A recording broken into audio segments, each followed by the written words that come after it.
7. Jemput Yang Berhormat Timbalan Menteri Pertanian dan Keterjaminan Makanan untuk menjawab.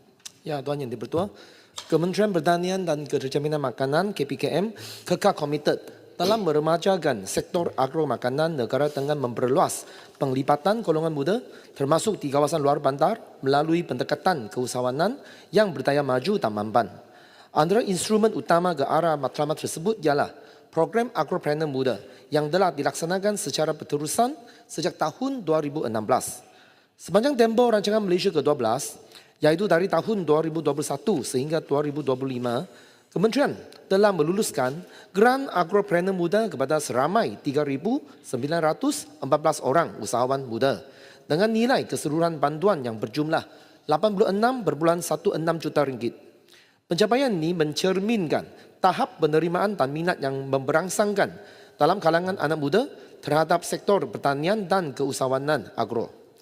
Keberkesanan program ini bukan sahaja diukur dari sudut jumlah penyertaan, malah turut dinilai berdasarkan prestasi dan kelestarian projek yang dilaksanakan. Berdasarkan data pemantauan terkini, pertama, sebanyak 80,25% peserta didapati kekal aktif mengusahakan projek pertanian masing-masing, sekaligus mencerminkan tahap daya tahan yang tinggi dalam kalangan usahawan.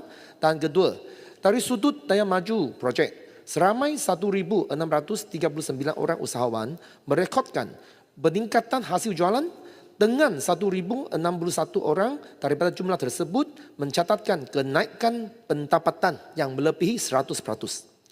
Dapatan ini membuktikan bahawa pendekatan pemberian grant secara in-kind telah berfungsi secara berkesan sebagai pemanggil minat di samping membantu belia luar bandar membina asas perniagaan agro yang lebih berdaya saing dan berpotensi untuk berkembang.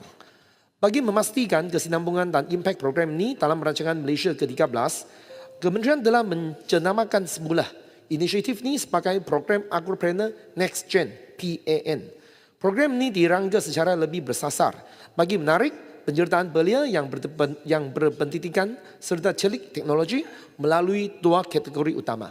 Pertama, Grant Agropreneur Next Gen GAN Startup yang memfokuskan kepada usahawan muda peringkat permulaan berumur 18 sehingga 43 tahun dengan bantuan sehingga RM30,000. Dan kedua, Grant Agropreneur Next Gen GAN Scale Up yang memberi tumpuan kepada pengembangan skala perniagaan bagi belia yang berumur 21 sehingga 45 tahun dengan bantuan sehingga RM50,000 serta mewajibkan penerapan teknologi moden seperti IoT, otomasi dan mekanisasi.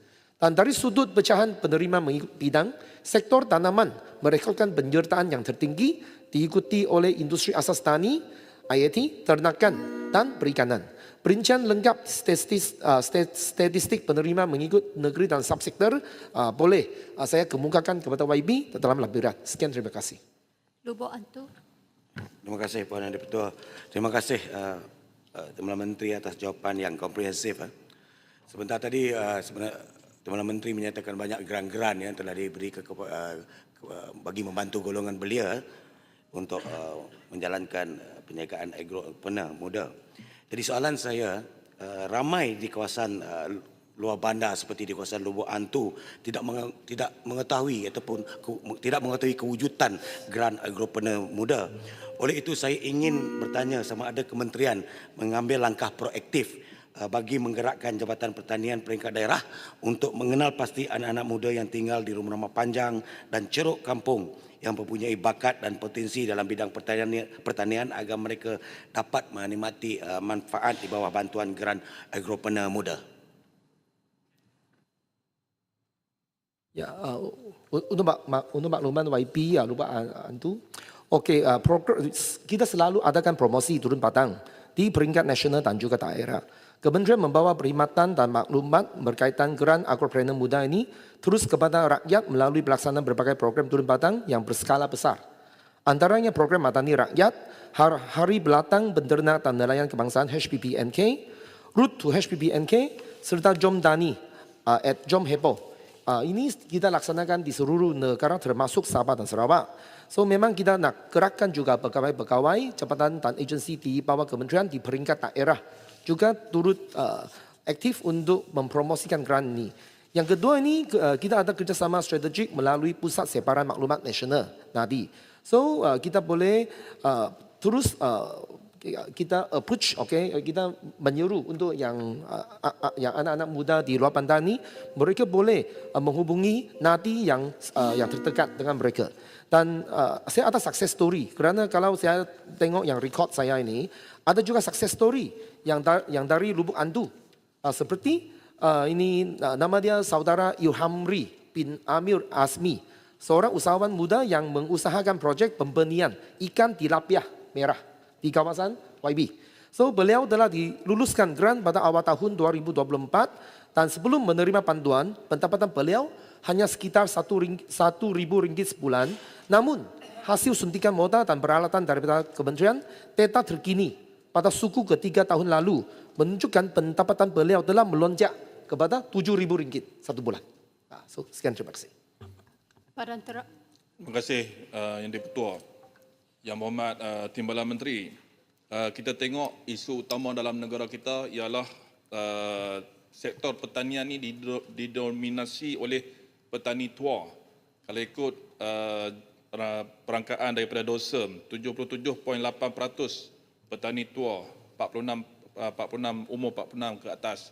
Jadi saya lihat kementerian perlu agresif untuk melonjakkan penyertaan petani muda ni. Saya nak menyentuh tentang grant scale up yang RM50,000 tadi ni. Dia bukan anak muda tak berminat, tetapi melihat syarat-syarat tu kita tengok macam ketat sikit. Contoh, income kena RM5,000 ke atas. Pengalaman projek mesti jalan 3 tahun. Ada kelayakan akademik berkaitan pertanian dan mesti mengikuti latihan. Adakah pihak kementerian boleh mempertimbangkan untuk melonggarkan sedikit syarat untuk menerima grant scale up untuk pengembangan projek pertanian ini? Terima kasih. Ya, terima kasih kepada soalan yang begitu baik. Okey, yang pertamanya untuk statistik, jumlah petani Malaysia yang berusia lebih 60 tahun, kalau ikut laporan interim Panji Pertanian 2024, adalah seramai 45.4%. Bukan 70% lah, 45% yang untuk petani yang berusia lebih daripada 60 tahun, yang itu yang pertama. Yang kedua ini sama ada nak melonggarkan syarat itu, kerana scale up ini dia untuk usahawan yang sudah ada permulaan dia, yang sudah selepas start up baru scale up. So scale up adalah program yang seterusnya.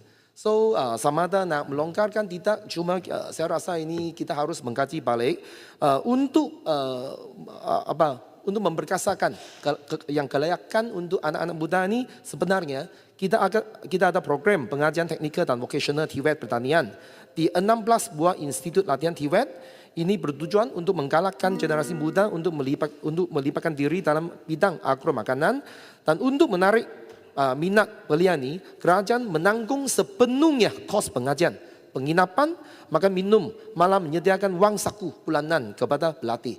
So dia tak ada isu dari segi tak ada peluang untuk melalui TVET. So inilah yang kita menawarkan. Saya jemput Dato' Azman bin Nasruddin, Padang Serai. Terima kasih, Yang Berhormat